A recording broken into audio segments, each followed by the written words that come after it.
আসমা আপু, জি ভাইয়া। গতকাল থেকে দেশের বাইরে থেকে আসছে আপনার হাঁসের মাংসের ভিডিও দেখে। হ্যাঁ, হ্যাঁ। আমাকে এই $100 হাঁসের মাংস দেন, আমি পার্টি দেবো আজকে ফ্রেন্ড সার্কেল নিয়ে। ওদেরকে বলছি। $100? জি সিরিয়াসলি? হ্যাঁ, আমি আসছি আপনি তো। ডলার কোথায় পেয়েছেন?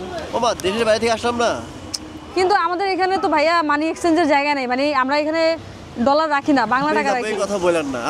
আমি আসছি, আমি ভাঙাইতে পারি না, সুযোগ পাই না, আমাকে এখন আপনার হাতে ভাইয়া দিয়ে ওইটা দেওয়া লাগবে। আপনার হেডেক, আমার কিছুই না। শোনেন, আমি Money সবাইকে exchange কথা দিচ্ছি। আমাদের এখানে সম্ভব না ভাইয়া, আমরা ডিরেক্ট এভাবে কি বলেন ডলার এটা? বা অন্য কোনো টাকা আমরা অ্যাকসেপ্ট করি না, অনলি বাংলা টাকা ইজ অ্যাকসেপ্টেড। আমি বলেছি আপনারা রেখে দেন, আমাকে হাঁসের মাংস দেন, আমাকে পার্টি দিব, না লাগলে ভাই, আমি আপনাকে পরে টাকা আপনি পাঠাই দেখা দিব। যায় কি উল্টা পাল্টা করে টাকা পয়সা করছেন, তারপরে আমাকে হচ্ছে গিয়ে পাবলিকে ধরবে, দরকার নাই ভাই, আপনি নেন। আরে আমি তো আপনি বাংলা টাকা নিয়ে আমি আসেন। দেশের বাইরে থেকে জব নেন। করি ভাই। নেন ভাই, ওইটা আমি তো জানি না ভাই, আপনি নেন প্লিজ। আচ্ছা, আমি আপনাকে বাংলা টাকা দিব না, আপনি আপাতত পার্টির জন্য আমি সবাইকে কথা দিচ্ছি, আমার তো এখন নেওয়া লাগবে। না ভাইয়া, হবে না, নেন নেন। কি বলেন, আপনার ভিডিও দেখে আসে দেশের বাইরে থেকে আসতেই পারেন, বাংলা টাকা নিয়ে আসেন, আমি তো মানি এক্সচেঞ্জের দায়িত্ব নেব না, তাই না?